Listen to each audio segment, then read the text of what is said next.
नमस्कार, आप सभी का बहुत बहुत स्वागत है। शाम के ठीक 5 बज रहे हैं और हम मिल रहे हैं सृजन में और एक दूसरे से कुछ बातें करेंगे।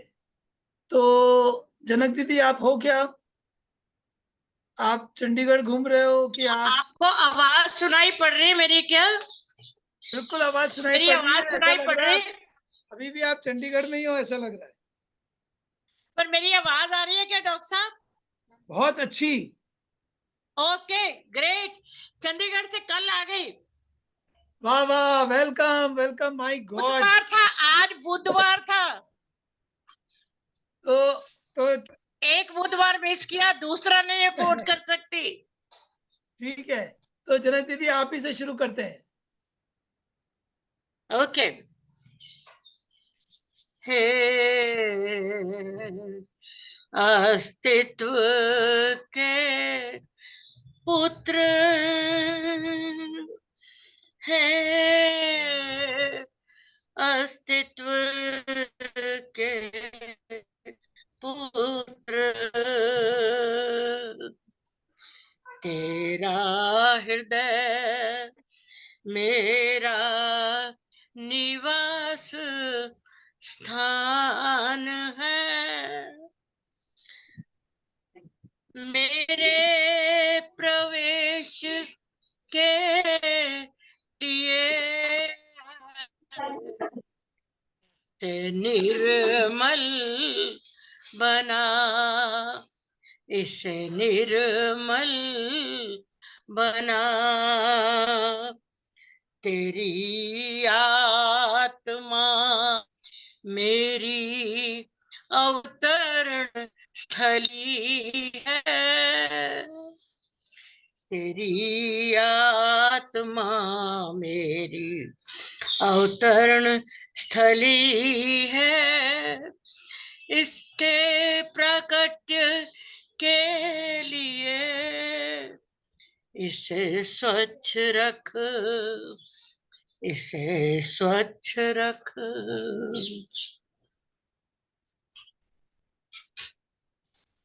वाह। पापा भी हमेशा यही बात पे बात करते थे, निर्मल निर्मल निर्मल। मन निर्मल कर लो। और पापा कुछ सुनाते थे कबीर का कोई दोहा कि अगर निर्मल मन हो जाए तो हरि आपके पीछे पीछे दौड़े। आपको हरि के पीछे नहीं दौड़ना, फिर भगवान खुद ही आपके पीछे दौड़ेगा, लेकिन मन निर्मल चाहिए। अब जनक दीदी, निर्मल मन का क्या तात्पर्य है? निर्मल का मतलब यही है कि हमारे अंदर कोई द्वेष भावना हो ना हो, हम स्वार्थी ना हो। हम मतलब जैसे मान लीजिए, भले एक मिनट दूध है, अगर जरा सा थोड़ा सा भी खट्टा डाल दिया जाए तो वो दूध फिर फिट जाएगा। कुएं में थोड़ी सी जहर डाल दी जाएगी तो सारा कुआं जहरीला हो जाएगा। इसी तरह हमारा निर्मल का मतलब शुद्ध है, उसकी कोई देखने की वाह बात नहीं है, वो पवित्र है। वाह वाह वाह। तो दोस्तों देखिए, ऐसा होना पड़ा, निर्मल। थैंक यू जनक दीदी, आप बड़े बड़े हमारे लिए स्टैंडर्ड बनाते रहते हो। फिर उसमें हम परेशान होते रहते हैं और यही परेशानी को जीवन कहते हैं। थैंक यू जनक दीदी। फिर कोशिश करेंगे आपसे और चीजें सीखेंगे। अभी तो मेरे को आपसे बहुत सारी बातें भी करनी है। और ओके। 28 तारीख को तो मिलेंगे ही हम लोग। और हाँ, चलिए, सिंह साहब। लगाने हैं ना, पेड़ लगाने हैं ना। हाँ, वो पेड़ों की संख्या उन्होंने कम करी है। उन्होंने कहा कि इस बार अभी हम लोग 5 ही पेड़ लगा पाएंगे, क्योंकि वहां पे शायद कुछ उनका कुछ मिट्टी का थोड़ा उनका क्या था उनका। उन्होंने कहा कि अभी गीली मिट्टी है, तो गीली मिट्टी में पेड़ अभी लगाएंगे तो शायद नहीं नहीं, फलेंगे, ये तो शायद। भावना है, ये तो भावना है डॉक्टर साहब। एक लगाओ, पांच लगाओ, पर हाँ तो 5 बड़े करने हैं बस। हाँ, तो 5 पेड़ का रहेगा। खैर, हम लोग मिलेंगे 28 तारीख को सुबह। वो आपकी बिल्कुल। डायरी में नोटेड है। आपको पता है 5 तारीख को विश्व प्रकृति संरक्षण दिवस है। चलिए, खैर अभी तो 28 तारीख को मिल रहे हैं, फिर देखते हैं 5 को क्या करना है। तो आप तो कुछ ना कुछ चाबी भरते रहो, बस आपका काम यही रह गया, चाबी भरिए। थोड़ी सी शांति हो जाए लाइफ में, फिर आप चाबी भर दो थोड़ी सी। प्रकृति संरक्षण हमारा विश्व के साथ उस थाले हमें लाने पड़ेंगे। नहीं नहीं, ऐसी कोई बात नहीं है, नहीं। और दूसरा ये है कि आपका वो इंटरव्यू देखा, बहुत अच्छा इंटरव्यू, वो पूरा जो मूवी थी बहुत अच्छी, छोटी सी मूवी। दोस्तों अगर आप लोगों ने नहीं देखी है तो मैं उसको ग्रुप पे डाल दूंगा, जनक दीदी पे। बहुत लोगों ने बहुत सारी शॉर्ट मूवीज और वो चीजें बनाई है, लेकिन ये जो लेटेस्ट जो बनाया है, ये मैंने 2 बार उसको देखा। छोटा ही है, 4-5 मिनट का ही है वो, लेकिन एक सारांश है। और अगर वो सारांश सुन के हम लोग 5-10% और बेहतर हो जाएं, तो वो मूवी बनाने जो है वो पूरा काम बढ़िया हो गया। तो मैं उसको डाल दूंगा, इसके अपने ग्रुप में डाल दूंगा, फेसबुक पे पोस्टेड है। आज खंडेलवाल जी नहीं है। हाँ, फिलहाल तो नहीं दिख रहे हैं, शायद आ जाएं थोड़ी देर में। सिंह साहब, आपका बहुत मेरी याद स्वागत से है। आ जाए। भैया सभी को नमस्कार। नमस्कार। नमस्कार। भैया थोड़ी थोड़ी छोटी है। हाँ जी। चलो तो ऐसे चलो, लोग साथ चलने लगे। वाह। चलो तो ऐसे चलो, लोग साथ चलने लगे। कदम रुके तो उनके भी पांव थम जाएं। कदम रुके तो उनके भी पांव थम जाएं। तुम्हारी छाया भी क्षण भर को हो नेपथ्य, अगर नयन से नीर भी होकर अधीर बह जाएं। नयन से नीर भी होकर अधीर बह जाएं। वाह वाह वाह वाह वाह वाह। भैया एक अनुरोध है कि आंगन में कर समन मद को, नमन धीरज वरण कर लो। वो ये कविता है। आंगन में कर समन मद को, नमन धीरज वरण कर लो। भवन रूपी बदन को कर शरण, ईश्वर चरण रज दो। मगन हो मन करो अर्पण, चमन शीतल पवन पाकर। धर्म पथ चल कर्म कर नेक, जीवन में अमन भर लो। ये क्या एक नहीं नहीं, अवधि पहले भाषा। इसका मतलब समझा दो थोड़ा, क्या बोल रहे हैं आप? देखिए शब्द इस तरह के हैं, अगन मगन सगन, इस तरह के शब्द है सारे। अगन में कर समन मद को, मद को जो है अग में शांति कर दो। नमन करके और धीरज को वर्ण कर लो, धैर्य को धारण कर लो। भवन रूपी भवन को कर शरण, ईश्वर चरण रज लो। भगवान के चरणों में इस शरीर को अर्पण कर उनके चरण की रज लो। मगन हो मन करो अर्पण, मगन खुश होकर मन को अर्पण करो। चमन शीतल पवन भर लो, शीतल चमन जो है बाग में चमन शीतल शीतलता ग्रहण कर लो। और धर्म पथ चल कर्म कर नेक, जीवन में अमन भर लो। जीवन में शांति स्थापित क्या कर लो। बात है, वाह वाह वाह। भैया भैया एक अवधि भाषा में एक कजरी गीत सुनाना चाहता हूँ। सुनाइए। अवधि भाषा में है कि अरे रामा, ये भैया हमारे यहाँ पूरी भाषा है, राबरेली की मतलब। अरे रामा, वर्षा ऋतु गई आए, श्याम सखी अब हूँ आए ना। सावन मास गगन घन गरजे, बड़े बड़े बूंदन बरसे रामा। अरे रामा, वन में दादुर मोर शोर करे, मुंह को भाए ना। अरे रामा, वन में दादुर मोर शोर करे, मुंह को भाए ना। पोखर ताल तलैया भरी गे, नदिया भरी उतराई रामा। अरे रामा, रही रही जिया डराए, श्याम सखी अब हूँ आए ना। वादा किहनी सबेरे औबे, तनिको ना तरसौबे रामा। अरे रामा, मनुआ गयो भरमाए, श्याम सखी अब हूँ आए ना। भैया इसी अंतिम अंतिम अंतर है भैया। देखन को नैना तरसत है, साँझ सवेरे निरखत रामा, देखन को नयना तरसत है, साँझ सवेरे निरखत रामा। अरे रामा अखियां गई पथराए, श्याम सखी अब हूँ आए ना। अरे रामा वर्षा ऋतु गई आए, श्याम सखी अज हूँ आए ना। धन्यवाद भैया। वाह वाह बहुत वाह बढ़िया। वाह, मजेदार, थैंक यू। अब इसी ताल के अंदर शायद कुछ और सुनाने के लिए डॉक्टर पंजाबी सर, आप क्या सुना रहे हैं? यस भरत, नमस्कार। सुनाइए। भरत, अभी सावन का महीना चल रहा है तो ये सॉन्ग गाने का मुझे बहुत अच्छा लगता है। हरी हरी वसुंधरा, नीला नीला ये गगन, नीला नीला ये गगन, हरी हरी वसुंधरा पे नीला नीला ये गगन, कि जिस पे बादलों की पालकी उड़ा रहा पवन, दिशाएं देखो रंग भरी, दिशाएं देखो रंग भरी, चमक रही उमंग भरी, ये किसने फूल फूल पे,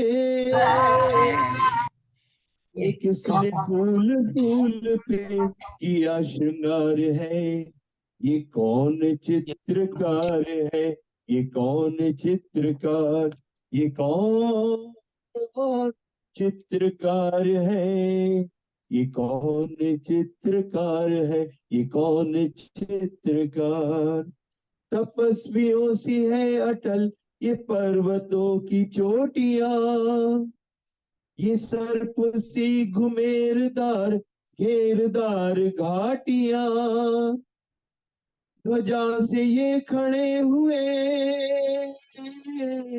ध्वजा से ये खड़े हुए वृक्ष देवदार के, गलीचे ये गुलाब के, बगीचे ये बहार के, ये किस कवि की कल्पना, ये किस कवि की कल्पना का चमत्कार है, ये कौन चित्रकार है, ये बहुत कौन बढ़िया, बहुत बढ़िया। चित्रकार। कुदरत की इस पवित्रता को तुम निहार लो, इसके गुणों को अपने मन में तुम उतार लो, चमका लो आज लालिमा,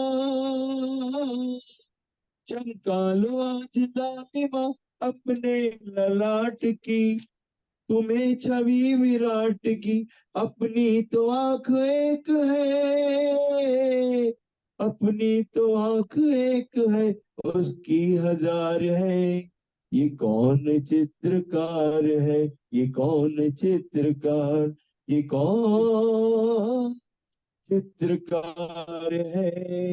thank you Bharat, thank you. बहुत बढ़िया, बहुत बढ़िया, बहुत बढ़िया। थैंक यू आपको। ये Thank कौन you. चित्रकार है, ये हमारे एक अच्छे मित्र का भी बहुत फेवरेट गाना रहा है और बचपन से हमको ये सुनने में बड़ा आनंद आता है। और ये Thank you, वास्तव में भरत। जितनी उम्र बढ़ रही है उतना ये और ज्यादा गाना समझ में आ रहा है।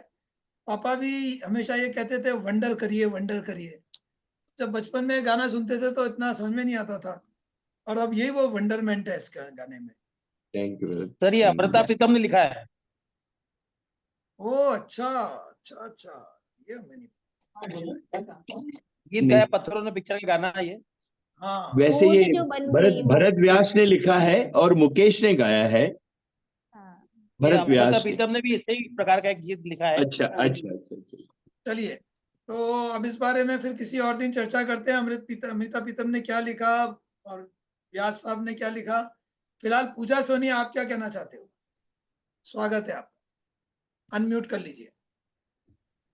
सभी को मेरा नमस्कार। और बहुत दिनों बाद मैंने जनक दीदी को देखा है तो थैंक यू। हाँ, तुम्हारी खुशी बिल्कुल दिख रही है चेहरे पे। सुनाइए कुछ। अभी तो सच कुछ प्रिपेयर नहीं है, बट यही रहती हूँ, कहना चाहूंगी मुस्कुराते हुए चेहरे हमेशा बहुत अच्छे लगते हैं। बस इतना सा कहना चाहूंगी। ठीक है जी, मुस्कुराइए भाई, सभी लोग मुस्कुरा दीजिए एक बार इसकी बात सुन के। Thank you so much Pooja, thank see you you. Next time. हाँ जी, आप सुनाइए कुछ। वो देखो छाया तो जोर से हंस पड़ी है तुम्हारी बात से, डॉक्टर छाया। हाँ जी, आप सुनाइए सृष्टि जी। आप कहीं ट्रेवल कर रहे हो? हाँ भैया, नमस्ते, सभी को सादर प्रणाम। हाँ नमस्कार। कंफर्टेबल है, और सुरक्षित है तो सुनाइए कुछ। जी बिल्कुल भैया, कुछ थोड़ा सा लिखने की कोशिश की है। हम्म। सुखद सपने रात के अक्सर दिन की वास्तविकता की कड़ी जमीन पर दम तोड़ देते हैं। अरे अरे अरे यही तो अरे अरे, आनंद है, धीरे और धीरे यही धीरे तो धीरे। आनंद है। अरे सॉरी, सुनो थोड़ा धीरे बोलो, मेरे को समझ में ही नहीं आ रहा है क्या बोल रही है। वापिस बोलो। ठीक है भाई, फिर से बोलती हूँ, माफ कीजिए। सुखद सपने रात के अक्सर दिन की वास्तविकता की कड़ी जमीन पर दम तोड़ देते हैं। अरे यही तो आनंद है, और यही आनंद तो लें, अपने संघर्षों से रात के सपनों को दिन में पूरा होते देख। तीखी मिर्ची के बाद मीठा, प्यास की गहराइयों के बाद पानी का, गर्मी की तपन के बाद ही तो बारिश की बूंदों का आनंद आता है। ऐसा नहीं हो तो जिंदगी केवल सीधी पंक्ति है। आनंद तो झूला झूलने में ही आता है। सुबकते हुए आंसुओं की लड़ी से संघर्षों के फूल पल्लवित होते हैं। यही तो आबाद आनंद है, यही तो आनंद है। जय हिंद, वंदे मातरम। Oh very nice. आपकी ये कविता सुनने के अंदर आनंद तो है, और है ना, अगर आप धीरे धीरे सुनाया आपने तो थोड़ा सा ज्यादा समझ में आया, क्योंकि वो जी भैया, मैं ध्यान रखूंगी। हाँ, पर आपने बड़ा अच्छा लिखा। तो बेसिकली बात वही है कि थोड़ी सी मेहनत करो, थोड़ा सा अगर कष्ट आए। अभी आजकल मैं किताब पढ़ रहा हूँ फ्लो, और उस फ्लो किताब में एक अद्भुत किताब है, थोड़ी पुरानी किताब है, शायद 25-30 साल पहले लिखी हुई है, लेकिन अद्भुत किताब है। और फ्लो के अंदर एक मतलब ये डाल रखा है कि उसमें उन्होंने अंतर दिया कि अभी जिस चैप्टर पे हूं मैं, चौथा चैप्टर है शायद, उसमें अंतर दिया है कि प्लेजर और एंजॉयमेंट में क्या अंतर है। तो प्लेजर और एंजॉयमेंट में काफी अंतर है, लेकिन जो एक बेसिक अंतर है वो ये है कि प्लेजर आपकी बायोलॉजिकल नीड को पूरी करने से जो आपको फीलिंग होती है वो प्लेजर है। ठीक है, जो आपके जीन्स प्रोग्राम्ड है, जो आपके जीन्स जी को चाहिए, जो आपकी बायोलॉजिकल नीड है, भूख प्यास ये वो जो भी लग रहा है उसकी पूर्ति हो जाए, वो प्लेजर। और एंजॉयमेंट तो कुछ करने में है, जिसमें आपने स्किल लगाई है, जिसमें आपने कुछ संघर्ष किया है, जिसमें आपने फुल कंसंट्रेशन के साथ लगे हुए हो, जी उसमें जो आपको मिलता है वो एंजॉयमेंट है। तो उन्होंने प्लेजर और एंजॉयमेंट के ऊपर डिफरेंस किया, और एंजॉयमेंट की 7-8 क्राइटेरिया बताए, 7-8 क्राइटेरिया एंजॉयमेंट को फुलफिल करने की। चलिए फिर किसी और दिन बात करेंगे। Thank you so much. सार्थक धन्यवाद। सोनी साहब, आपका स्वागत है। जी सर, बहुत अच्छी बात कही सर आपने, एंजॉयमेंट की। मेरी आवाज आ रही है सर? हाँ आवाज आ रही है आपकी, सुनाइए। जी सर, मैं बहुत अच्छी अच्छी बातें जनक दीदी से शुरुआत हुई हैं। पंजाबी सर ने भी बहुत अच्छी बात की है। 4 पंक्तियां, चूंकि मौसम भी बड़ा मदमाता है, 4 पंक्तियां आपके सामने पेश कर रहा हूँ कि दुख खूब सहे हमने।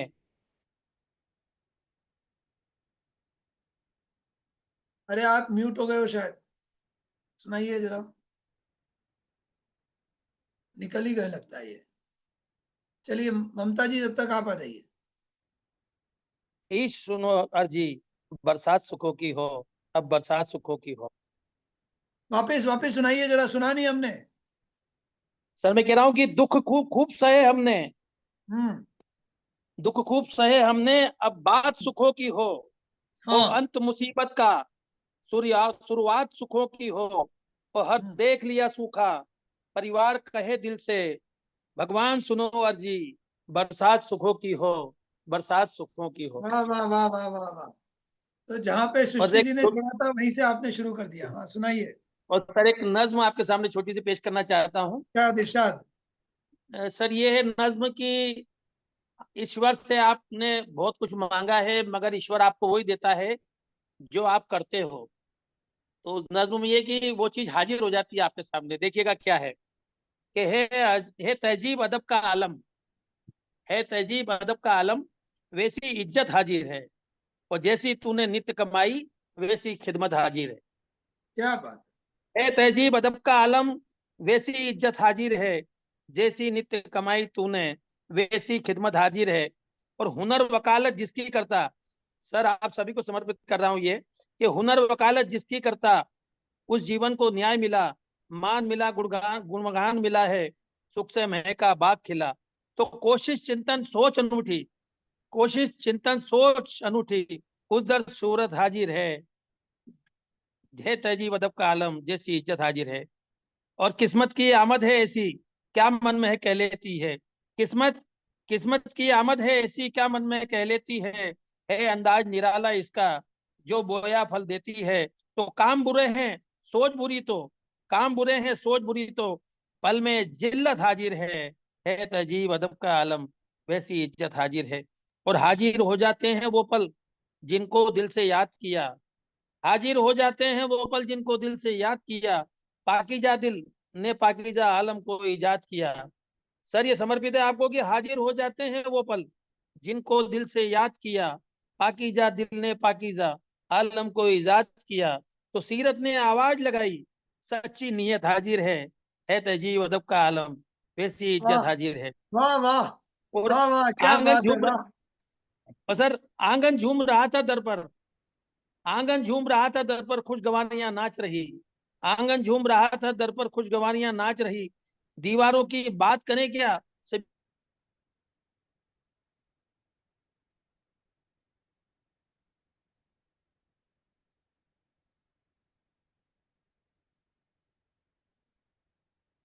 दीवारों की बात करें क्या, उसके बाद तो आप ही गायब हो गए। एक हिदायत है चाहत में दोनों दिल दिल की सुनना, एक हिदायत है चाहत में दोनों दिल दिल की सुनना, दिल बोले दोनों का तभी खुशियों के पल तुम चुनना। तो पाक वफा महबूब करे तो, पाक वफा महबूब करे तो पाक मोहब्बत हाजिर है वाह तहजीब वाह अदब का वाह, आलम, वैसी ओहो इज्जत हो, हाजिर है। क्या बात है। बहुत बहुत और वाह, सुंदर। अंतिम बंद देखिएगा कि हाजिर रहता लालच मन में नित्य बड़े बस दाम नफा, हाजिर रहता लालच मन में नित्य बड़े बस दाम नफा। रोज सुना क्या बिकते देखा हमने भी ईमान वफा, हाजिर रहता लालच मन में नित्य बड़े बस दाम वफा नफा। रोज सुना क्या, रोज सुना क्या बिकते देखा हमने भी ईमान वफा। तो बाजारों में जैसी चाहो वैसी गैरत हाजिर है तहजीब अदब का आलम, वैसी इज्जत हारी हाजिर है, जैसी नित्य कमाई तूने वैसी खिदमत हाजिर है, वैसी खिदमत हाजिर है। प्रणाम क्या आप सभी बात को। है, अरे अद्भुत लिखा है, बढ़िया वाह। बहुत मजा बढ़िया। आया सुन के, बहुत मजा आया, बहुत अच्छा। आप इसमें ना एक ऐसा भी कुछ पंक्तियां जोड़ सकते हैं कि जी सर। जिस तरह से हम सोचते हैं और देखना चाहते हैं, वैसी की वैसी चीज हम टीवी पे और मीडिया पे वो दिखाना शुरू कर देते हैं। वो भी एक इसी तरह बिल्कुल की सर। बात है कि सर मैं जैसी एक बड़ा डिमांड होती है वैसी सप्लाई हो जाती है। चलिए, आपको बहुत धन्यवाद। हाँ जी, ममता जी, आपका स्वागत है। जी बिल्कुल। आपने बहुत सही कहा। मैं आपकी बात से बिल्कुल अ, अपने विचार मिलते हुए से महसूस होते हैं कि आजकल जो मीडिया में प्रसारित होता है उसमें कहीं सच समझ नहीं आता कि ये सच है कि झूठ है, इसमें कितना सही है कितना गलत है। सच के शायद रूप बदल गए हैं।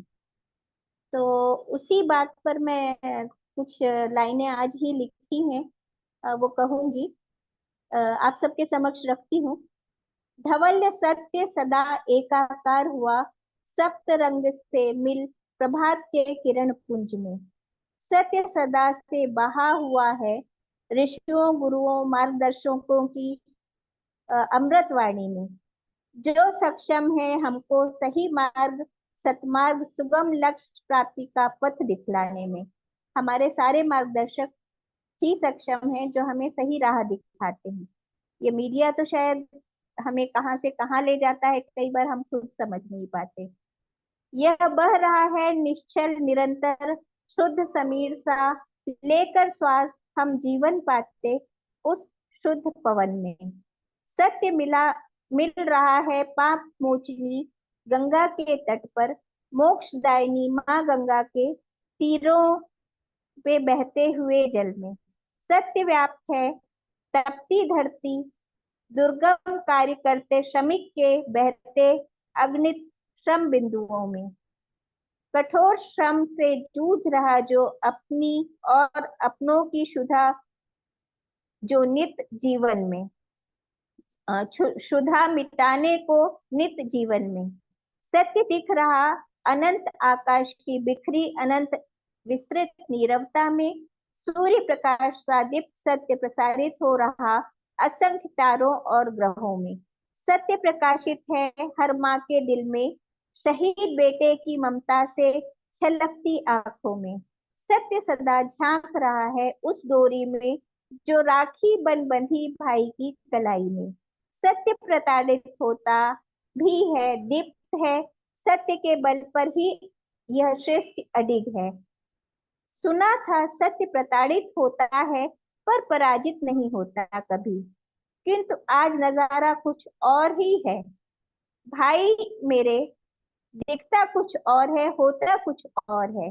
सत्य लटकता है कभी बेजुबान फांसी पर, या बांध दी जाती है काली पट्टी आंखों पर। सत्य मिलता खेतों में कोल्हू के बैल पर पिसता हुआ, दिखता है टूटी हड्डी और निरीह बेजान बोझ तले दबते कांपते सिले होठों में। कभी कुचलता जाता गुनाहों को छुपाने के लिए सड़कों पर गाड़ी से, कभी निरपराध सा झुलस जाता है एसिड के समान पानी से। सत्य शहीद होता है सीमा पर, सिसकती उजड़ी गोद और उजड़ी सिंदूरी मांग में बंद तिरंगे में बंधकर। खाकी लाठी खादी और भ्रष्टाचार ने बहुत कहर बरपाया है, सत्य को नकली ये जो जामा पहनाया है। मैंने कैसे कहे सत्य पराजित नहीं होता है, आज असत्य के चेहरे ने पहन रखा सत्य का ही मुखौटा है। आशा है जन्म लेंगे कलयुग में कल्कि के अवतार प्रभु, झूठ के जल प्रलय से सत्य को लेंगे शायद वो उबार। आज सुनाई नहीं देती झूठ के कोलाहल में दब कर सत्य की यह करुण चित्कार, सत्य की यह करुण चित्कार। धन्यवाद। बहुत बढ़िया, वाह ममता जी वाह। उफ, ये बात बिल्कुल सही है कि सत्य कहाँ छुपा हुआ है हमें नहीं पता, और अधिकतर हम जानना भी नहीं चाहते हैं, क्योंकि पूरा सत्य हो सकता है हमारी नींद उड़ा दे। और सत्य अधिकतर प्राय बीच में होता है मेरे ख्याल से, लेकिन ना मीडिया को और सब लोगों को बात करने में, एक्सट्रीम पे बात करने के अंदर ज्यादा आनंद आता है। वो तो बहुत अच्छा है, वो तो बहुत खराब है, लेकिन शायद सत्य अधिकतर बीच में होता है, वो थोड़ा बोरिंग लग सकता है। लेकिन हमें एक्सट्रीम में जाकर लोगों को उकसाने का और बड़ी बड़ी बातें करने का शौक होता है।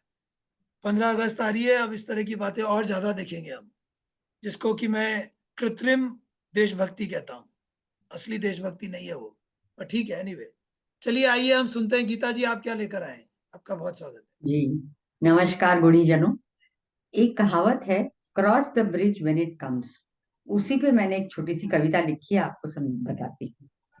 जब आप पुल पर आए तो उसे पार करें, ये मेरा शीर्षक है। उफ उफ, कितना समय हो जाता है दर बदर कि कल क्या होगा और कैसे होगा फिर। पर कितनी बार कल वो आकार ही नहीं लेता जिसका हम सोच विचार करते हैं लेखा जोखा।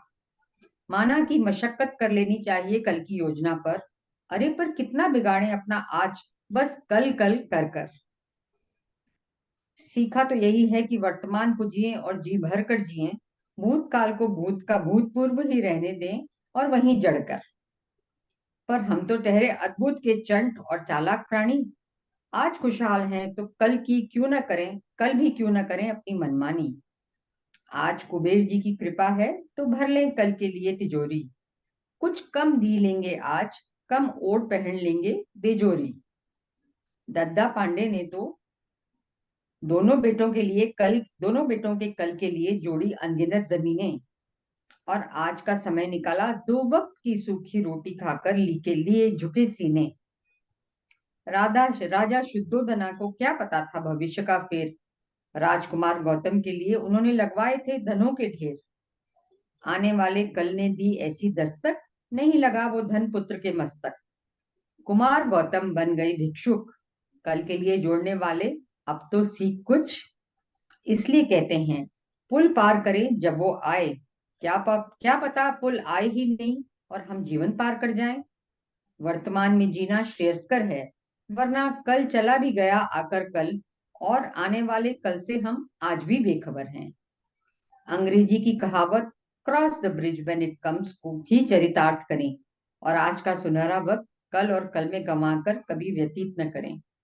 धन्यवाद सर। अरे वाह, अरे वाह, क्या खूबसूरत बात कही है। क्या पता पुल आए भी कि ना आए, और आज का दिन हम कितना सोचे भाई। ठीक है, थोड़ा सोच लो कल के बारे में, लेकिन वो सर भी शुरू इतनी में देर जो आपने लाइन लिखी थी बड़ा लगता अच्छा है था कि जी। आज का दिन कितना बिगाड़ूं कल की योजनाओं में। तो ये एक वास्तव में एक बड़ा झकझोर करने वाला प्रश्न है कि आज का दिन कितना बिगाड़ा जाए कल की चिंता में। बिगाड़ो, थोड़ा सा प्लानिंग कर लो, पर कितना। तो उस पे किसी ने, एक ने शायद ऐसा लिखा है कि जैसे गाड़ी के चलाते हैं तो एक आगे का कांच हो, एक पीछे देखने वाला कांच है। तो जो पीछे वाला कांच है उसको थोड़ा ही देखना है उसमें, लेकिन अधिकतर प्रेजेंट में रहना है, तभी गाड़ी अच्छी चलती है। खैर, thank you so much Geeta ji, बहुत अच्छा लिखा आपने। संध्या जी, आपका स्वागत है। ये भी आज संध्या जी भी आपकी तरह से ही हैं बिल्कुल। इन्होंने धीरे धीरे लिखना शुरू किया। मुझे लगता है आपने भी प्रोफेशनली, तो आप एक न्यूट्रिशनिस्ट हैं और आप एक मेडिकल फील्ड से हैं। आप इतने पेशेंट्स के साथ रही हुई हैं, और साथ में देखिए अब आपने गीता जी इतनी कविताएं करना शुरू कर दिया है, इतना शानदार। यही इनका सर मुझे बहुत अच्छा जज्बा है। लगता है, बहुत अच्छा लगता है सर। मेरे को 10 मिनट भी मिलते हैं तो मुझे लगता है कुछ कविता लिख दूं, पता नहीं क्यों क्या सर, अच्छा बात है, लगता है बहुत। अरे गजब। ये हाल संध्या सर जी का होता है। एक छोटी सी सर, मैं आपको पिछली बार आप सब लोगों को बात कहने वाली थी। सर एक आता है मोरिंगा लीव्स, आप जानते हैं सूजनी की हम्म, फली के पत्ते। हम्म। अगर आप उसका रोज पानी पिए तो it is equal to 10 multi vitamin together. आप सब सर, मैं पीती हूँ हमेशा। पास में बस एक पानी रहता है, उसमें थोड़े से बस मोरिंगा के पत्ते रहते हैं।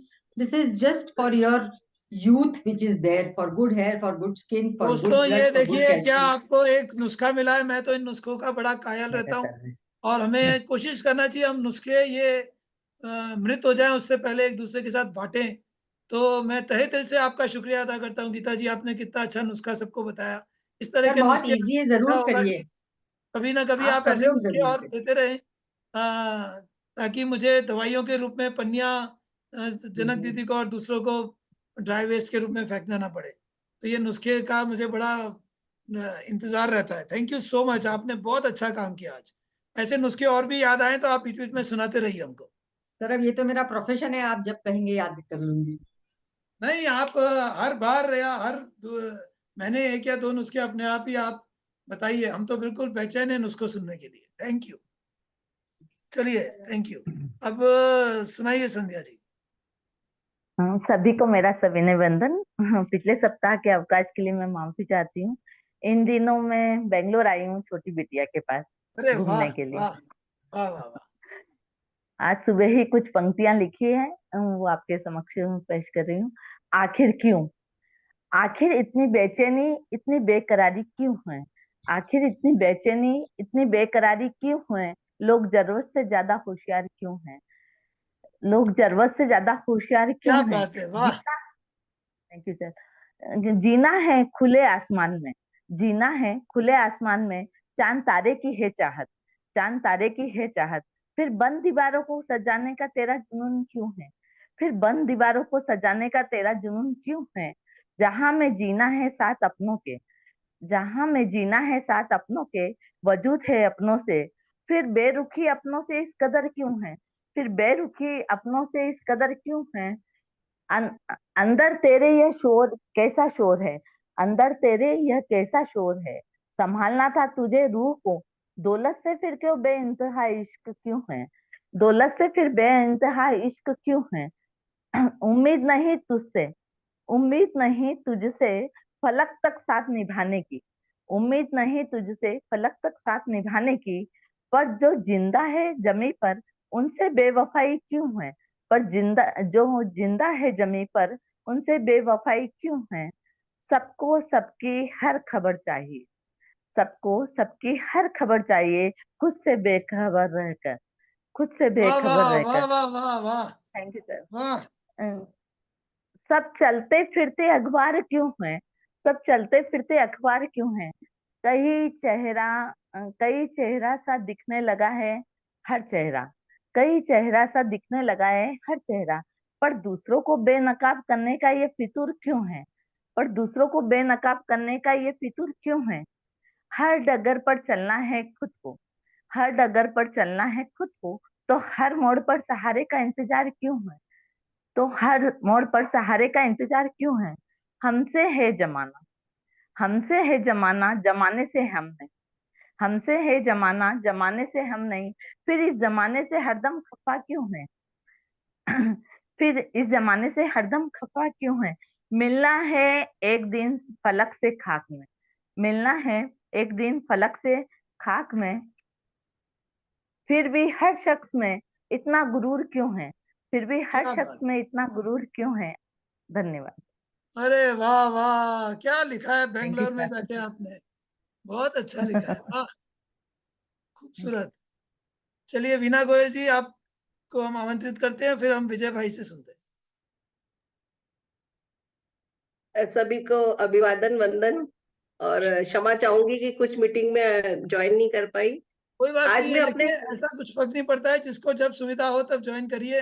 ये किसी भी तरह का कोई बंधन हो, कोई कोर्ट की डेट तो है नहीं, तो ये तो बिल्कुल ऐसा होना चाहिए कि चलो आज फुर्सत में बैठे हैं, तो चलो थोड़ा सा व्यंजन मिल रहा है, कहीं से उठा लिया जाए।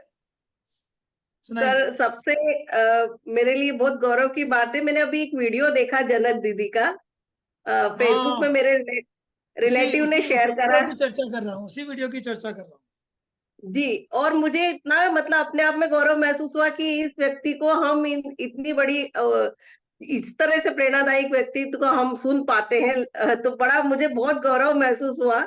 और मैं पुनः प्रणाम करूंगी जनक दीदी को कि हम अगर आपसे थोड़ा बहुत भी सीख पाएंगे तो हमारे लिए बहुत बड़ी बात होगी। बहुत वीना अच्छा जी, लगा अगली मुझे बार वो आप जब वीडियो। गोयल साहब को दिखाने के लिए मैदानता में आओ, तो उसके बाद में आप मेरे को बात करना कि डॉक्टर साहब जरा जनक दीदी से मिलने का कोई तरीका बता दो, मैं जी आपको सारे वो चीज कर दूंगा, और आप जनक दीदी से मिलके आओ। जनक दीदी को उतना ही अच्छा लगेगा जितना अच्छा आपको लग रहा है। हाँ, मतलब हम लोगों ने यही सोचा है, हमारा पूरा ग्रुप लेकर हम आएंगे। हम लोग चाहते हैं कि हम कुछ इस तरह के और हमें प्रेरणा मिले। आप कांटेक्ट कर लीजिए, उनसे डायरेक्ट भी बात कर सकते हैं, मुझके थ्रू कर सकते हैं, और जनक दीदी हमेशा बाहें फैलाकर सबका प्यार से इंतजार कर रही हैं।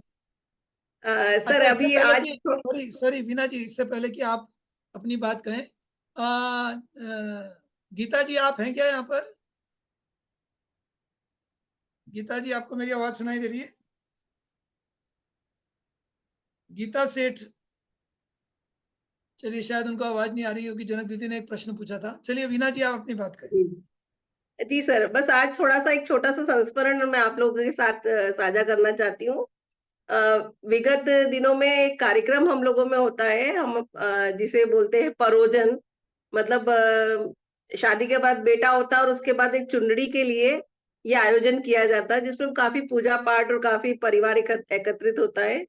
तो थोड़ा सा मैंने भी यही प्रयास करा है कि आज की समय को देखते हुए और जैसे जैसे चीजें हर चीज को बहुत विस्तृत किया जाता है और उसके बाद परिवार में परेशानी होती, तो एक इनिशिएटिव, एक पहल की, और उसको मैंने बहुत शॉर्ट में करने की कोशिश की। और बहुत शानदार वो आयोजन बहुत लिमिटेड रिसोर्सेस के साथ लास्ट मंडे को कंप्लीट हुआ। तो उसके बाद मतलब मुझे एक थोड़ा सा पूरे टाइम ये लग रहा था कि पता नहीं क्या फीडबैक आएगा या क्या लगेगा कि ये क्या कर रही है, एक नया तरह का। और उस कार्यक्रम को करने के बाद, उतने लिमिटेशन में करने के बाद, आज ये है कि हमारे परिवार की 4 बहुएं उसी तरह का आयोजन करने के लिए तैयार है, कि हमने कभी सोचा भी नहीं था कि इस तरह से किस तरह से चीजों को करा जा सकता है। मतलब limited members, limited Meenu, limited venue, सब चीज लिमिटेड करके, और टेंशन फ्री एक प्रोग्राम जो कि हम अपने लिए करना चाहते हैं उसको आयोजित करें। बस उसका इंटेंशन ये था। तो यही कुछ कुछ छोटे छोटे प्रयास करते रहते कि ताकि समाज में हर तरह का, हर तबके का व्यक्ति आगे बढ़ने की कोशिश कर सके। थैंक धन्यवाद। यू, वाह वाह वाह। देखो वीना जी, अब आप ये सब जब बातें करते हो ना तो जनक दीदी एकदम खुश हो जाती। उनका एक टॉपिक ये भी है, शादी में कचरा, शादी का कचरा, शादी का कचरा भी ना करें, जी शादी में कचरा भी ना करें।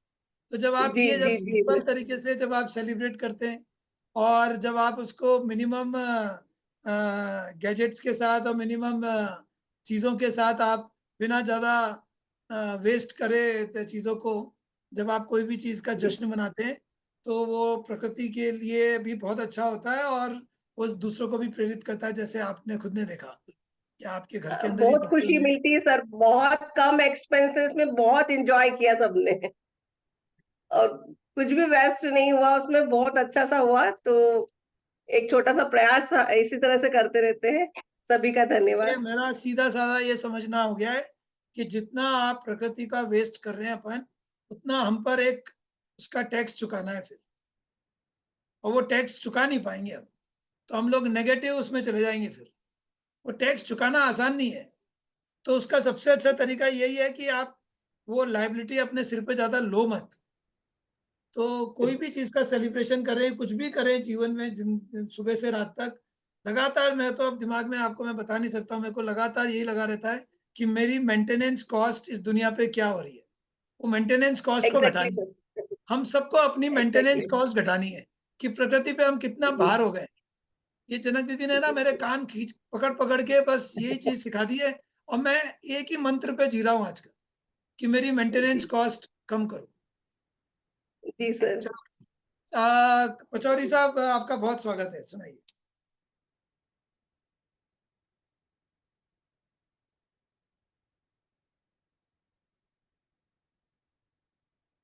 सर आवाज आ रही है सर? हाँ, बहुत हाँ शानदार, हमेशा की तरह। अरे सर, आज आपने उसमें लिखा कि 5 बजे मजे ही मजे। तो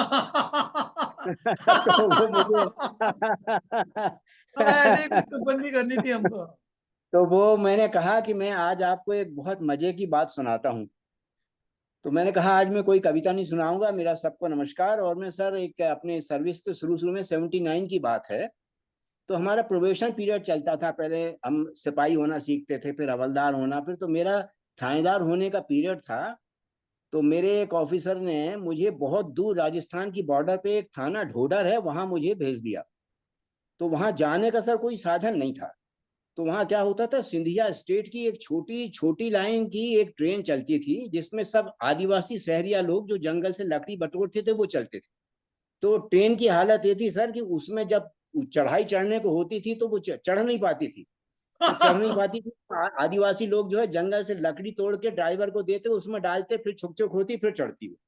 माय गॉड। तो मैं उस ट्रेन में बैठ के सर अपनी एक पेटी और एक होल्डाल, उन दिनों में वीआईपी सूटकेस वगैरह तो थे नहीं, एक पेटी और होल्डाल लेके उस एक कंपार्टमेंट मेरे लिए रिजर्व था, उसमें 2 सिपाही मेरे साथ चल रहे थे। मैं उसमें बैठ के सर खुशीपुरा के रेलवे स्टेशन, गांव का बिल्कुल जंगल था सर चारों तरफ, वहां मैं उतरा।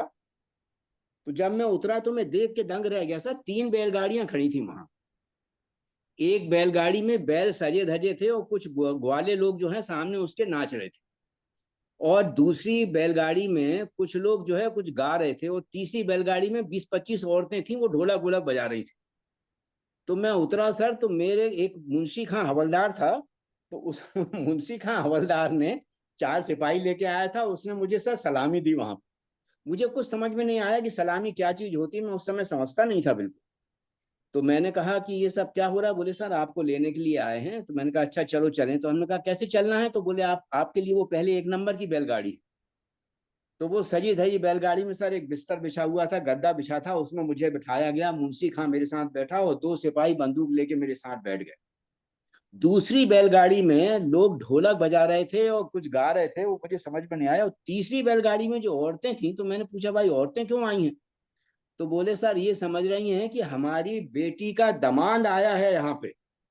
मेरी उन दिनों शादी नहीं हुई थी, तो ये सब लोग जो हैं, जितनी औरतें आई हैं, ये उम्मीदवार हैं कि उनसे अपनी बेटी की मेरे से शादी कर देंगी। तो अब सर गाते गाते बजाते वो पूरा जुलूस जो है, बैलगाड़ी खड़ा खड़ा, वाड़े टेढ़े रास्ते से, उन दिनों सर डकैतियां बहुत ज्यादा थी, और वो राजस्थान का बॉर्डर एरिया था, तो बहुत ज्यादा डकैती प्रभावित था वो। तो हमारे साथ सारे सब बंदूक वाले लोग चल रहे। मैं आया सर अपने उसमें साथ में, वो जुलूस करीब 3-4 घंटे में वहां ढोडर थाने पहुंचा। तो ढोडर थाने पहुंचा तो वहां पे सर वो जो हवेली, वो एक पुराना गढ़ी टाइप का था वो थाना। उसमें ऊपर एक ऐसा गलियारा था लंबा, और पूरे गांव के लोगों ने बताया कि वो पूरा भुतहा एरिया है। तो मैं उसमें सर नीचे अपने एक खटिया मेरे लिए लगा दी गई, उसी में मैं सोता था, छत के ऊपर एक। तो मैंने देखा सर कभी कभी क्या होता था कि रात को 1-1:30 बजे के करीब बहुत तेज सी आंधी आए। नीचे एक नदी थी सर गहरी, तो तेज सी आंधी आए और मेरी खटिया खटखट खटखट खटखट ऐसी होके ऐसी खड़ी सी हो जाए सर। तो मैं जितना उसको दबाने की कोशिश करूं वो वैसी खटिया खड़ी होती रहे। एक दिन क्या हुआ, मेरा सारा बिस्तर जो है वो जाके नीचे नदी में गिर गया। और 1-2 दिन मुझे समझ में नहीं आया कि मामला क्या है। तो हमारा मुंशी जो था, मुंशी खां से मैंने कहा कि यार रात को ऐसा होता है कि मेरी खटिया खटखट करती है और वो बिस्तर नदी में गिर जाता है। तो लोगों ने बताया कि उसमें ऊपर जो है भुता है ये गढ़ी, और उसमें जो है आप वहां नहीं सोया करें, वहां नीचे सोया करें।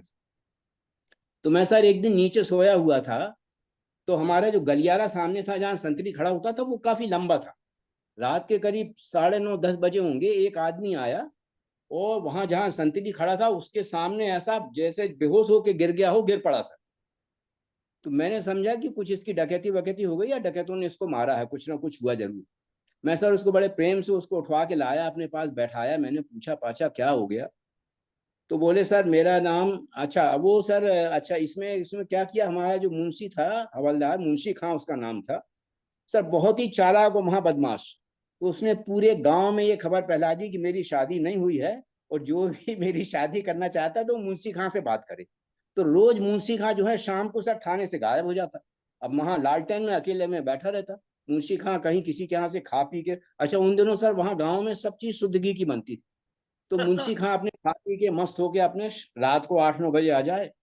एक दिन मुंशी खां मुझे बोला कि सर वो आपने जिसको आपने कल डांट के भगा दिया वो बंसी पंडित है, वो आपसे मिलना चाहता है। तो मैंने बोला बोल दो उसको आना है, मिलना है तो मुझसे मिल ले आए। सर वो बंसी पंडित दूसरे दिन आया सर, वो ऐसा लौट गया वहां, मेरे को ऐसा लौट गया पूरा। तो मैंने बोला पंडित क्या हुआ, क्या तकलीफ है। बोले सर दुनिया में 2 ही चीज तो गरीब होती हैं, एक बकरे की अम्मा और लड़की का बाप। हाँ। तो मैंने कहा क्या मैं कुछ उसकी बात समझा नहीं। मुंशी खां खड़ा था सामने। मुंशी खां ने कहा सर ये कुछ आपसे निवेदन करने आए हैं। तो बोले साहब आप मेरी कन्या को वरण कर लो, ये शब्द थे सर उसके। तो मैंने कहा यार ये मुंशी खां, ये इसको भगाओ, ये इस तरीके की बातें करने के लिए आया, मेरा यहाँ पे प्रोबेशन पीरियड है, कोई सुनेगा तो मुझे तो बड़ी बदनामी होगी यहाँ से। बहरहाल सर उसको भगा दिया। अब उसकी लड़की जो थी सर, वो लड़कियां रात को 2:30 बजे सर, वहां पे लड़कियां और औरतें जो है रात को 2:30 से 3 बजे के बीच में 4-5 गघरे सिर पे रख के और नदी से पानी लेने जाती थी, क्योंकि वहां उस एरिया में पानी का कोई इंतजाम नहीं था। तो मुंशी खां ने एक दिन बोला सर उस लड़की को देख तो लो आप कम से कम। तो मैंने करीब 5 बजे सर एक दिन उस लड़की को देखा। मैं आपको सच बता रहा हूँ सर, उसको देख के मुझे अंदाज हुआ कि रानी रूपमती कैसे रही हो। इतनी इतनी सुंदर थी कि मैं आपको बता नहीं सकता। अच्छा मुंशी खां ने मेरे को बोला कि सर यहाँ की रीति ऐसी है कि ये लड़की आपके साथ रहेगी, जिसके भी साथ शादी होगी तो ये 1-2 साल साल भर रहेगी और फिर बाकी दूसरे के घर बैठ जाएगी। तो वहां से वो मुआवजा दे के वो 1-2 लाख रुपया जितना भी तय होता है वो लड़की दूसरे के घर बैठ जाएगी। अब क्या हुआ सर, आप क्लाइमेक्स सुनिए। बंसी पंडित ने मुंशी खां के थ्रू खबर भेजी मुझे कि साहब को बोलना 3.5 किलो सोना, 5 कुंटल चांदी, 15 लाख रुपए नगद, एक एम्बेसडर कार और बॉम्बे में एक फ्लैट, ये इतना हम देंगे आपको। ओहो। अच्छा क्योंकि सर इतना बड़ा ऑफिसर उनने कभी देखा ही नहीं था, उस गांव में कभी इतना बड़ा ऑफिसर आया ही नहीं था। तो मुंशी खां ने मेरे को क्या समझाया सर कि आप इस लड़की से सर शादी नाम मात्र की कर लो, ये तो साल भर में भगी जाएगी, और अगर आपके यहाँ सुधर गई तो इससे सुंदर लड़की कहीं आपको मिलेगी नहीं कहीं। और बोले अगर आप नहीं करोगे तो इतना ही पैसा ये किसी गाय चराने वाले को देगा या कोई डकैत इसको मार के ले जाएंगे। ये सर 79 की बात है। 3.5 किलो सोना, 5 क्विंटल चांदी, 15 लाख रुपए नगद, एक एम्बेसडर कार और बॉम्बे में फ्लैट। आप सोचिए सर, उस आदमी का जो जंगल में रहता था, उसका बॉम्बे में क्रिमिनल लोगों से संपर्क रहा होगा, जो वो बॉम्बे में फ्लैट देने तैयार थे। ये वाकया था मेरा। और मेरे को वो बोला कि सर अगर ये लड़की सुधर गई तो आपके आपके खानदान में अच्छी बन जाएगी, और नहीं हुई तो 1-2 लाख रुपए दे के किसी के घर बैठ जाएगी, तो आप दे के फिर अपना बाकी पैसा रख लेना। ये पहली सीख मुंशी खान ने मुझे पुलिस की दी सर। माय गॉड, वाह अच्छा, वाह। उस इलाके में क्या था सर कि और लड़कियां बिकती थी। सुमावली एक जगह है मुरैना में, वहां पे लड़कियों औरतों की हाट लगती थी सर, तो वहां लड़कियां बिकती थी। तो बोले कि अगर आप नहीं अगर करोगे, इससे शादी अगर नहीं करोगे, तो ये लड़की सुमावली में जाके बिकेगी किसी दिन, और इसी तरीके का काम चलता रहेगा। कहने का मतलब यह है सर कि आप देखिए इस सदी में भी हमारे परिस्थितियां और क्या हैं। मुझे ये अचरज लगा कि उस बंसी पंडित की बॉम्बे तक कितनी सोच थी कि बॉम्बे के क्रिमिनल से वो, कि बॉम्बे में उस जमाने में सर 79 में बॉम्बे में वो फ्लैट देने तैयार था मुझे, और इतना पैसा। तो ये मैंने कहा कि आप ये बात 5 बजे की मजे में सर ये मजा आज ले रहे हैं, आपको सबको दूंगा। थैंक यू पचौरी साहब, आपके जीवन के वृत्तांत भी बड़े अलग अलग तरह के हैं। देखिए दोस्तों, हमने इनसे कितनी अलग अलग तरह की बातें सुनी है। Thank you so much. और हम सब प्रार्थना करते हैं बिटिया आपकी जल्दी पूरी ठीक हो जाए। ठीक हो रही है सर, उसकी तीसरी कीमो कल हुई है और अभी चल आपको रही है। हम सबकी तरफ से बहुत प्रेयर्स, बहुत आशीर्वाद, बहुत शुभकामनाएं। बहुत धन्यवाद सर। पुष्पा खंडेलवाल जी, दीदी आप यहाँ पर हैं? आपको मेरी आवाज आ रही है? हूँ मैं। पचौरी साहब, ये बताइए कि फिर आपने वो शादी करी कि उसको कैसे टाला, उसको भगाया कैसे, ये नहीं बताइए नहीं, आप तो। मैडम, अगली बार हमारा सुनेंगे। तो हमारा 2 महीने का प्रोमोशन पीरियड था। 2 महीने के बाद मैं तो वहीं से आ ये गया, तो भाग वापस के आ नहीं गया गए। उस जगह। मैं भी भाग सोचा के था आ कि गए। ऐसा ना हो कि पीछे से भाभी जी आ जाए, वो कहें कि मैं वही हूँ मैं वही हूँ। जिसकी बात सुना रहे हो। चलिए चलिए, सुनाइए। सभी को प्रणाम करते हुए सबसे पहले निर्मल मन की बात करी आज जनक दीदी ने। बहुत प्रणाम दीदी आपको, बहुत सुंदर लगी निर्मल मन की बात। फिर आनंद की बातें हुई, फिर मुस्कुराने की बातें हुई, फिर सुखों की बातें हुई। तो मुझे लगता है मैं अंतिम अंत कर रही हूँ, तो एक प्रार्थना से हम अंत कर देते हैं। भगवान से क्या प्रार्थना करें हम?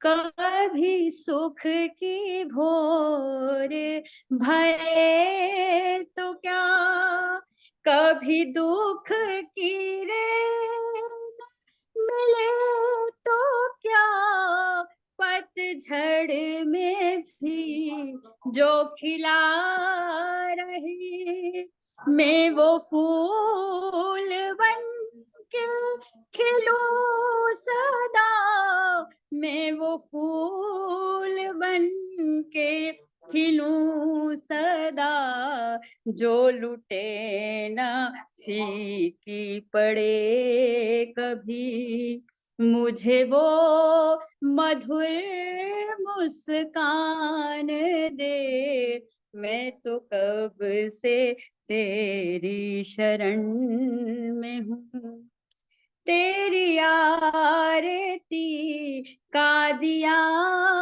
बनूं, यही है मेरी मनोकामना, मेरी सांसें तेरा ही नाम ले, करे मन तेरी ही उपासना, करे मन उपासना, गुणगान तेरा ही मैं करूं, मुझे वो लगन भगवान दे, मुझे वो मैं तो कब से तेरी शरण में हूँ। सभी को नमस्कार। क्या बात है, वाह। पुष्पा दीदी, पिछली बार आपने कहा था कि कुछ डिमांड पे भी बात हो सकती है, तो अगली बार के लिए या तो जनक दीदी से ही कहेंगे। जनक दीदी ने एक बार हमको सुनाया था वहां पे इनके आश्रम में। क्या था जनक दीदी, तू क्या, तेरे खुशी में भी और गम में भी, क्या जनक दीदी, जरा 2 लाइन सुना दो ना। देखो दोस्तों, आपको आनंद आ जाएगा। जनक दीदी अनम्यूट करिए। हाँ, याद आया भरत भैया, बहुत दोस्तों सुंदर सुनाया दोस्तों, था आप लोग तेरे फूलों से भी प्यार, तेरे कांटों से भी प्यार, जो भी देना चाहे दे दे कर तार, दुनिया के पालनहार। देखो आ बहुत गया ना सुंदर, आनंद। तेरे दुखों से भी प्यार, तेरे कांटों से भी प्यार, तेरे फूलों से भी प्यार, सबसे जो बहुत भी सुंदर। देना चाहे वो दे दे। यही चीज है। थोड़ा सा है ना, हमको डूइंग से बीइंग में भी आना है। सारे समय करते रहते हैं, हम लोगों को होने पे भी जाना है, थोड़ा सा एक्सेप्टेंस में भी जाना चाहिए। डॉक्टर छाया चंदेल, आजकल आपका काम हो गया है समराइज करके अपनी बात करना। मुझे हंसी आ रही है क्योंकि इतना अच्छी एंड हो रही थी, पर अब मैं अपनी दे ही देती हूँ दो तीन चीजें। तो मेरा आज दिमाग उस पे जा रहा था 56 भोग पे। तो जैसे ही इन्होंने बताया कि 5 से 6 होता है, तो मुझे एकदम कोइंसिडेंस लगा कि 5 से 6 56 भोग एक ही चीज हो गई। तो हम लोग को सृजन में अरे 56 भोग का गजब। आनंद आ जाता है। तो 5 उसमें से 6 56 हो गया। हाँ, 5 से 56 भोग हो गए। तो मुझे इसलिए शेयर करना था कि मेरे एक अच्छे फ्रेंड है भरत, तो अच्छे से जानते हैं, अनुराग को। उन्होंने मुझे मेरे 56 बर्थडे पे ये लिख के दिया था। कटु सत्य श्रवण कर ले, कभी न निकले तिक्त बोल।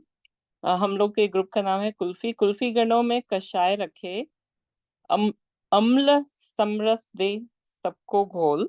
हर जीवन में लवण सी घुले, मधुर संबंधों से बने अनमोल। इन 6 रस निर्मित 56 भोग समर्पित छाया के 56 अवतरण दिवस पर। ये अनुराग ने लिखा था। तो मुझे ये ध्यान आया कि मुझे इनमें से एक भी लाइन समझ में नहीं आई थी उसने जब पहली बार मुझे पढ़ी। तो फिर मुझे दिमाग में चिपक गया, तो मैंने इसको बार बार पढ़ा। तो इसलिए मैं शेयर करना चाहती थी कि मुझे स्टोरी समझ में आई कि 56 भोग इसलिए प्रेजेंट करते कि 7 दिन तक भूखे थे ये लोग, जिन लोगों ने उसको पहाड़ को उठाया हुआ था। और उसमें बोले कि कृष्ण भगवान को 8 मील मिलती थी दिन में, तो 8 मील मिस हो गई, तो 8 टाइम्स 7 56 हो गया। तो ये सुन के बड़ा मजा आया, पर उससे ज्यादा मुझे जो रस और स्वाद का कॉम्बिनेशन है वो भी बड़ा सुंदर लगा। और मुझे कभी समझ में नहीं आया था कि 56 भोग क्यों बनाते हैं।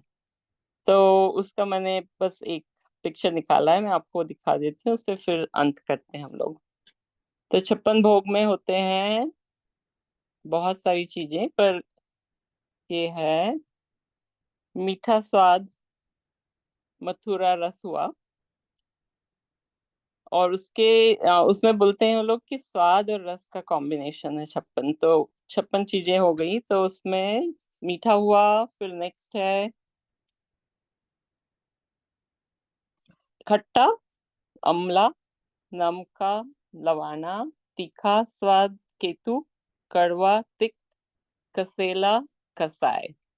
तो इस तरह से हम 5 से 6 जो टाइम स्पेंड करते हैं उसमें हमारे सभी स्वाद आ जाते हैं। आई थिंक कटु तो नहीं आता है, बहुत कम आता है, पर दूसरे सब स्वाद आ जाते हैं। और उसका जो आज बहुत ही अच्छा थीम था कि तरह तरह के व्यंजन मिलते हैं, और उससे हमारा प्लेजर और एंजॉयमेंट दोनों हो जाता है। तो आप सभी को 56 भोग बहुत बहुत एंजॉय करें आप लोग सब, 6 तरह के स्वाद। देखो दोस्तों, कैसे इसने स्पॉन्टेनियसली डॉक्टर छाया ने इतने अच्छे तरह से पूरा समराइज किया, और आप सबकी रचनाओं को 56 भोग का उन्होंने स्वाद देने वाला बना दिया है। तो सब लोग स्वस्थ रहिए, प्रसन्न रहिए। अगले बुधवार के लिए फिर तैयार रहिए। 5 से 6 मजे की बात। नमस्कार।